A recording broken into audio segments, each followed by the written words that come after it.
Oh hey, didn't see you there. Welcome to my newest video. Shit. I did not mean to go as far as it did. I think it might have broken something. Just shit, it has. Now it's been a while since my last video. Basically, the last time I uploaded something was for the Black Adam release. So I was basically trying to highlight the idea of this new change in the DC universe and going forward with Dwayne Johnson. Basically, sort of his hierarchy of power idea, and lo and behold, we ended up getting Henry Cavill back, which was great. But obviously, quite a lot has changed since then.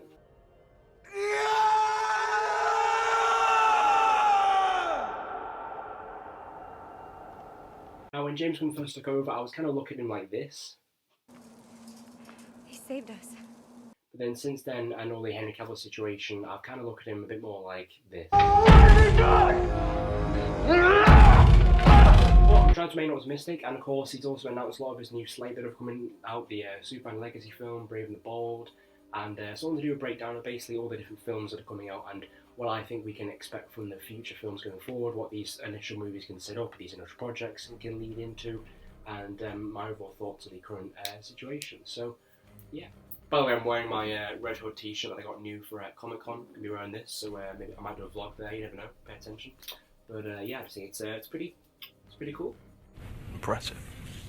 Very nice. So recently a lot of Zack Snyder fans have wanted Warner Bros. To sell the property of Zack's Justice League to Netflix. They can continue with the Snyderverse, so we can get the original plans for Justice League Part 2 and Part 3. Me personally, I don't believe this is going to happen. Now my main reason is this: you have the Superman Legacy coming out, you have Matt Reeves' Batman Part 2, and you also have The Brave and the Bold. James Gunn has also planned a Green Lantern series, and we know he's probably going to get planned of an eventual Justice League sequel with all these characters that he's going to build up. And why would Warner Bros. Want to use two separate franchises? Why would they want to put money into all these things? Because you're going to have to give Zack at least, I'd say, $400 million for both of these projects to finish. And you've also got to include the Ben Affleck Batman Solo film. You've got to include Man of Steel 2, all these character movies that could be built up before we get to Darkseid as it was originally intended. And I think now, with all these plans they have in place instead, it's just not going to happen. With that being said, if they do end up releasing it on Netflix, I'll be there day one. And again, I'm a huge fan. I personally believe that these 3 DC films from Zack Snyder are some of the best DC films we've ever got. And the reason why I'm so optimistic about all of this, despite the behind-the-scenes drama and cast issues, is because of the movies that James Gunn has planned and is going to be releasing and what is considered a priority. Superman being at the centre is a great idea. The fact that he's been sidelined the last 5 years is ridiculous on the screen. We've had a million Harley Quinn spin-offs, Peacemaker, all that stuff, and it's like now we need to get back to the A-list characters and really have DC be able to stand on its own 2 feet and compete with Marvel. In terms of the villains that should be used in the Superman films, I think the first one probably should be someone like Lobo if they're going to use more sort of fun characters. The fact that James Gunn is writing this movie shows he's probably going to have more comedic-based villains or comedic-based stuff in it. I think Lobo will be a really cool option. I also think maybe Brainiac should be a larger scale threat that's being set up slowly over time, and then eventually we could get some sort of big Justice League crossover fighting him or the heroes maybe, but that's a few years down the line, we don't have to worry about that just yet. Supergirl Wonder Tomorrow is a cool way to have the 2 films be linked. I think that maybe Superman's film should be more focused on Earth and the threats there, and Sakara's maybe is more of a cosmic space level threat, and the fact that she knows more about Krypton, she knows more about history, so we can have more of her point of view on what she's been going through and expand that world a bit more. Her name is Kara Zor-El from Krypton. She's my cousin. Your cousin just torched $50,000 worth of custom hardware. Send me the bill. On a reporter's salary. Right. This is a story of a couple of Green Lanterns, John Stewart and Hal Jordan, and we have a few other lanterns peppered in there, but this is really a terrestrial-based TV show, which is almost like True Detective with a couple of Green Lanterns who are space cops. In terms of the villain, I think it should just be Sinestro. I think it's pretty so clear that they should have. I think you can have flashbacks to show when Hal was training with him, even John possibly, how they were friends at first, to make it more emotionally impactful. He became this more psychotic rebel guy that went against them and became the Yellow One, basically. And the fact that this is done in a series, not rather than a movie, means you can take your time more with the characters, you don't have to rush things, and you know, you can do all that stuff. Let those who worship evil smite. Beware my power! Green Lantern's light! Now, one of my most anticipated projects is, of course, Brave and the Bold. Now, of course, the elephant in the room is that with Matt Reeves' Batman coming out in 2025 as well, we are going to be getting 2 separate cinematic Batmans on screen. Now, I believe the main reason why they're able to make this work is pretty simple. We've got 2 completely different Batmans tone-wise. Pattinson's is the gritty, realistic, detective noir Batman with the armour, suit, no sci-fi involved. And over here we have the DCU Batman. Now, this is Batman I think who should be used in a more sci-fi setting. As well as the fact that we're going to get multiple Justice League films with him, we should also use villains like Clayface, Mr. Freeze, Killer Croc, villains that are more sci-fi heavy despite being in Gotham where it's a more darker, grittier city. And I think having that distinction between the 2 of them makes you think that you're not seeing the same Batman film every time. There's also the position of where each Batman is in their career. Pattinson's is the more rookie, still figuring himself out as he goes along, only been around about 2 years, making mistakes like taking a point-blank shotgun blast to the chest. And seeing him evolve as a character and also eventually get the Bruce Wayne persona is something that is going to be explored most likely in what's going to be a trilogy for Matt Reeves. However, the DCU Batman can be the experienced veteran Batman, just like we got with Ben Affleck's Batman, just like we got with the Arkham game series, where he's sort of knows what he's doing, teaching the heroes and not making the same mistakes and actually maybe dodging gunfire. Unless you know exactly where to shoot. Well, maybe not then. We also know that Damian Wayne is going to be in this movie. Now, I know people there's all these different mixed opinions on Damian Wayne and Tim Drake and Jason Todd, who the best Robin is. I think this is a genius move because it also shows you immediately that we're going to see the mental side of Batman, and also the fact that we're going to see him through this world through someone else's point of view. I think one of the great things that the Son of Batman anime movie did was show how we saw the Batcave, the world of Gotham, Bruce's world, through Damian's point of view when he first met him. And we can do this similarly to this movie where Damian meets all the Bat family members first. We see him meeting Nightwing, maybe even Tim Drake, Barbara Gordon, as well as Bruce, and then goes through his arc with Bruce as his father-son dynamic. We can also see how Batman's mentorship has worked before, because we can see how, hey, he trained Dick Grayson and he became Nightwing. Look how great of a hero he is. We also have Tim Drake as the current Robin. They can even take some inspiration from the origins where Damian wants to basically assassinate Tim to get the role of the current Robin because he doesn't believe he's worthy because he's not the biological son. So with Batman the Brave and the Bold being a movie that's going to establish the DCU Batman and introducing Damian Wayne, we also know they're going to utilise more Bat family characters. I think the first initial solo project or spin-off that should be after this should be a Nightwing spin-off series. The reason why I believe it should be a series rather than a movie is pretty simple. For Dick Grayson, the audience needs to be caught up on a lot of story with him in terms of how he became Robin, how he got out of Batman's shadow and then became Nightwing, and I felt like a 2-hour feature film just wouldn't be enough to really show this and do it justice. And I think that the series format would work a lot better in terms of developing the Bat family characters more. Like I said before about Brave and the Bold, Tim Drake and Barbara Gordon I think should be established characters in that film, but of course with it being more about Bruce and Damian, you wouldn't get too much time with each of them, so having them be featured in the Nightwing series would be a great way to show them more, develop them more as characters, and then also show origins of how they came into be as well. You can even show how Dick Grayson fell out with Bruce, utilise the storyline from the animated series, how he found out that Batgirl was Barbara Gordon and Bruce didn't tell him, and that causes a lot of arguments between them as well.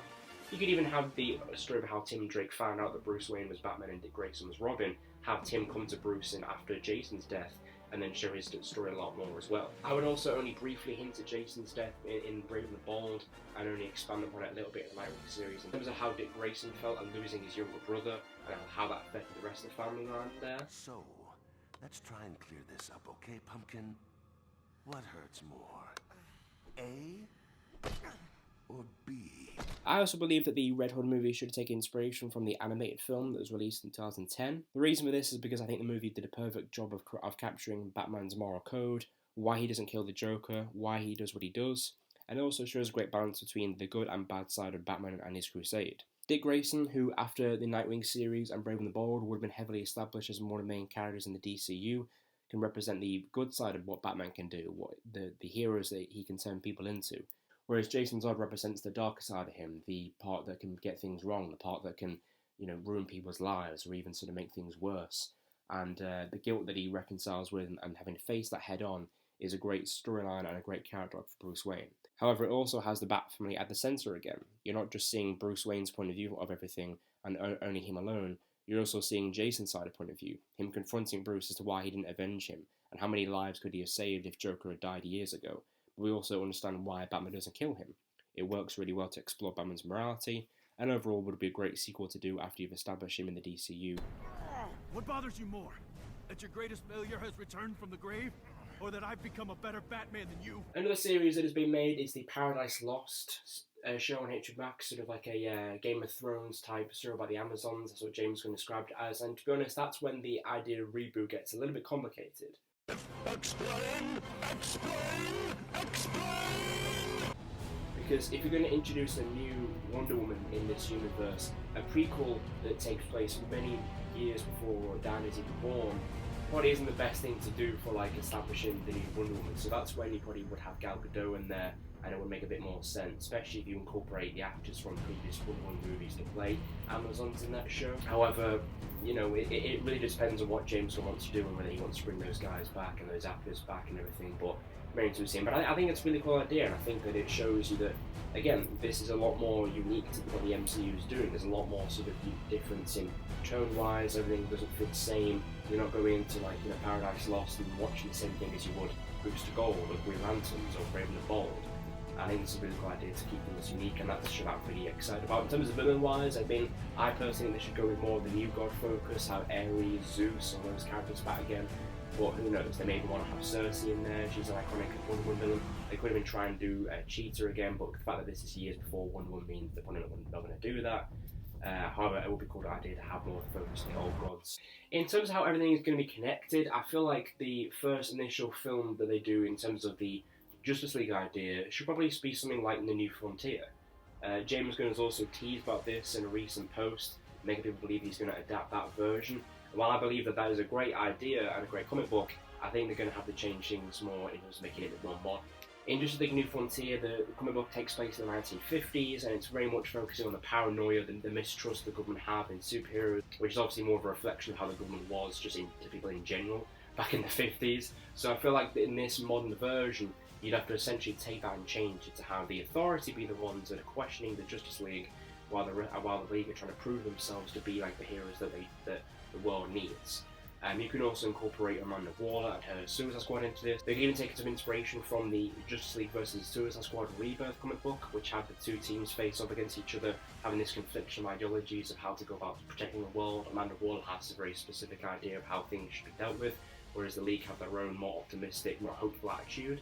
And then somewhere down the line, and you have this idea of them having to come together to face this alternate threat that is bigger than the both of them. And that's how I believe they should do it in this movie. That must be a sort of modernised version of New Frontier, where the Justice League, the Authority, and Amanda Waller have to sort of come together after fighting at first to face this larger threat, which would still probably be the centre like it is in the comic book, but it could be something else down the line.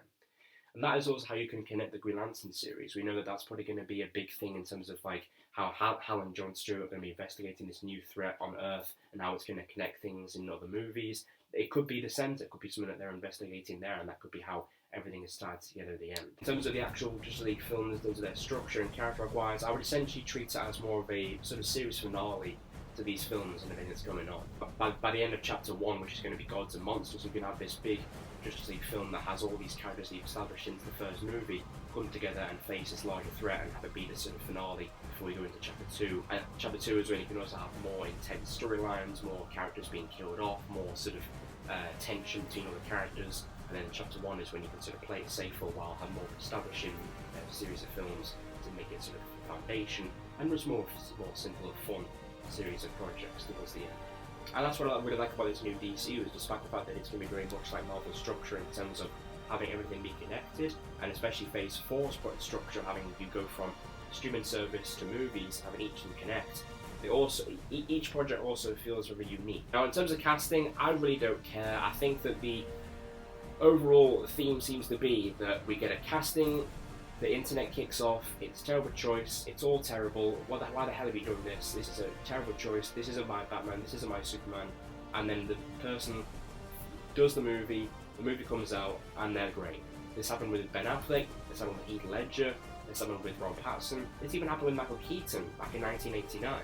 And now everyone's excited with the Flash movie. He's like the main reason why everyone's watching the Flash movie, despite everyone's controversy, to, go see him again. You are? Yeah. I'm Batman. However, I believe the designs of the characters and what they wear suit-wise should be something that is given quite a lot of attention. I believe the DCU Batman should be fully embracing the comic book accuracy. I want to see the blue, I want to see the yellow oval, and I want to see the white eyes. I think that's a really cool way to have that Batman be distinctive and show that you're not watching the same film every time. You're seeing two very different storylines there. And also from the Flash movie, with that Ben Affleck's Batman suit, blue really works. It looks great. So why not have that be a continued thing in the new reset timeline? In terms of what Superman should wear, I think they should stick with more of a New 52 look if it is going to be this rebooted idea. As long as they cast someone who just looks like good in the role and can act well and just embody the character, I'm honestly happy. I don't really mind who they cast. Probably going to go with a larger name, so the characters like Jon Stewart, Hal Jordan, just because they're not as quite well known as Wonder Woman and Aquaman. They haven't got their own solo projects yet. And the last Green Lantern's movie, obviously we all know, didn't really do that well. In fact, I'm pretty sure Ryan Reynolds himself doesn't really like it. God damn, that's beautiful.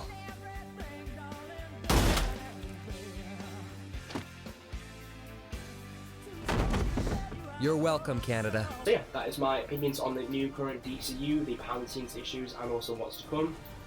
Thank you guys for watching. If you're still here, I'm surprised if you are. My next video won't be up 4 months from now, I promise. It'll be much more consistent, at least we're trying to do anyway. The next one probably will end up being a review of Shazam! Fury of the Gods, and hopefully we end up getting some stuff that indicates where the new direction is despite the reboot. We have also confirmed from David Zandenberg that James Gunn has not changed anything from that ending, so whatever the movie was originally going to be, that's what it will be. I know that of course Zachary Levi's future Shazam depends on the success of this film and whether or not it sells tickets, which so far may not be the case. So hopefully it is good, hopefully it's a fun film. You can also probably expect a Last of Us TV series review once the finale airs in a few weeks. So yeah.